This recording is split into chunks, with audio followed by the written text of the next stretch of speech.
राजस्थान के बाड़मेर में भारतीय वायुसेना का एक लड़ाकू विमान MiG-21 गुरुवार रात को हादसे का शिकार हो गया। इस हादसे में भारतीय वायुसेना के दोनों पायलट्स अपनी जान गंवा चुके हैं। बताया जा रहा है कि विमान रूटीन सोल्टी पर गया था। यह हादसा बाड़मेर के बायतू थाना क्षेत्र के भीमड़ा गांव में हुआ। फिलहाल क्रैश की वजह पता नहीं चली। वहीं एयरफोर्स ने इसकी जानकारी देते हुए ट्वीट भी किया है। आईएएफ ने बताया कि रात को 9:10 पर यह हादसा हुआ। इसमें MiG-21 ट्रेनर एयरक्राफ्ट क्रैश हो गया। बताया गया कि विमान ने ट्रेनिंग के दौरान उड़ान भरी थी। भारतीय वायुसेना ने हादसे में दोनों पायलटों के शहीद होने की पुष्टि की है। उधर रक्षा मंत्री राजनाथ सिंह ने विमान के दुर्घटनाग्रस्त होने पर भारतीय वायुसेना प्रमुख air chief marshal BR Chaudhary से बात की। मिग विमानों को साल 1963 में वायुसेना ने अपनी युद्धक क्षमता मजबूत करने के लिए सोवियत संघ से 874 विमानों के बेड़े में शामिल किया था। हालांकि एक रिपोर्ट के मुताबिक इनमें से 400 से ज्यादा 1971-72 के बाद से दुर्घटनाग्रस्त हो गए हैं, जिसमें 200 से ज्यादा पायलट्स और 50 लोग मारे गए थे। लेकिन ट्रेनिंग के लिए आज भी ये विमान इस्तेमाल हो रहे हैं।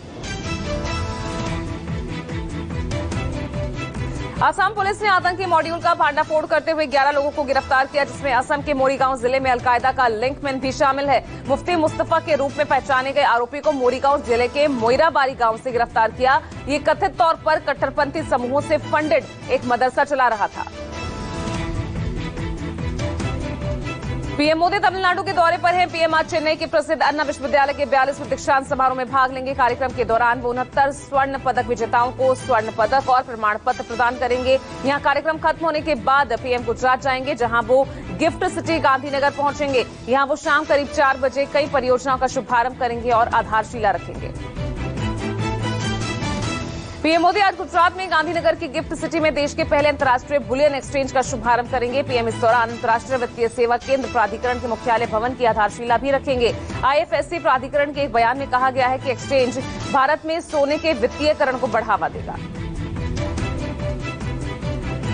निलंबित सांसदों का संसद में गांधी प्रतिमा के सामने धरना जारी है। निलंबन के विरोध में बुधवार को शुरू हुआ ये धरना 50 घंटे तक दिन रात चलेगा। धरना देने वालों में टीएमसी से सांसद डोला सेन, आप के संजय सिंह और टीआरएस के रविचंद्रा समेत कई सांसद शामिल हैं। धरना स्थल पर टेंट लगाया गया है। सांसदों ने कहा कि यह धरना लगातार जारी रहेगा।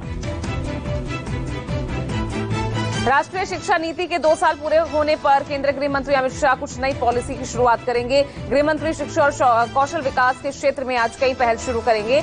ये कार्यक्रम शिक्षा मंत्री धर्मेंद्र प्रधान की मौजूदगी में होगा। दरअसल केंद्रीय मंत्रिमंडल ने 2020 में राष्ट्रीय शिक्षा नीति की मंजूरी दी थी, जिसने 1986 में बनाई गई 34 साल पुरानी नीति का स्थान लिया।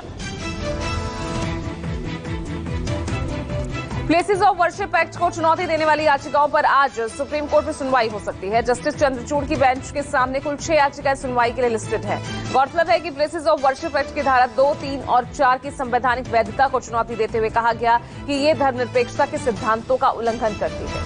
फॉरेस्ट के पेड़ काटने के मामले में सुप्रीम कोर्ट आज सुनवाई करेगा। जस्टिस चंद्रचूड़ की बेंच इस मामले में सुनवाई करेगी। दरअसल महाराष्ट्र में शिंदे सरकार के गठन के साथ ही सरकार ने मेट्रो 3 कार शेड परियोजना को दोबारा मुंबई के आर्यवन क्षेत्र में स्थानांतरित करने का फैसला किया है, जिसके खिलाफ पर्यावरण प्रेमी लगातार प्रदर्शन कर रहे हैं। 1800 एकड़ में फैले आर्यवन क्षेत्र को शहर का ग्रीन लंग्स भी कहा जाता है। ईडी निदेशक संजय मिश्रा का कार्यकाल बढ़ाए जाने के खिलाफ दायर याचिका पर सुप्रीम कोर्ट आज सुनवाई करेगा। याचिका में कहा गया है कि सितंबर 2021 में सुप्रीम कोर्ट के उस आदेश का उल्लंघन है, जिसमें कोर्ट ने संजय मिश्रा को और सेवा विस्तार न देने के लिए कहा था। केंद्रीय सतर्कता आयोग अधिनियम में संशोधन के लिए सुप्रीम कोर्ट के फैसले के बाद केंद्र पिछले साल एक अध्यादेश लाया था, जिसमें 5 साल तक का कार्यकाल देने के लिए खुद को सशक्त बनाया जा सके। देश में पहली बार हो रही 5G स्पेक्ट्रम की नीलामी आज चौथे दिन भी जारी रहेगी। दूरसंचार मंत्रालय के मुताबिक अब तक 16 राउंड की बोली पूरी हो चुकी है, जिसमें कुल 1,49,623 करोड़ रुपए की बोली लग चुकी है। दूरसंचार मंत्री अश्विनी वैष्णव ने बताया कि स्पेक्ट्रम नीलामी के पहले 3 दिनों में 16 राउंड पूरे कर लिए गए हैं। उन्होंने नीलामी के बारे में जानकारी देते हुए कहा कि आज भी ऑक्शन जारी रहेगा।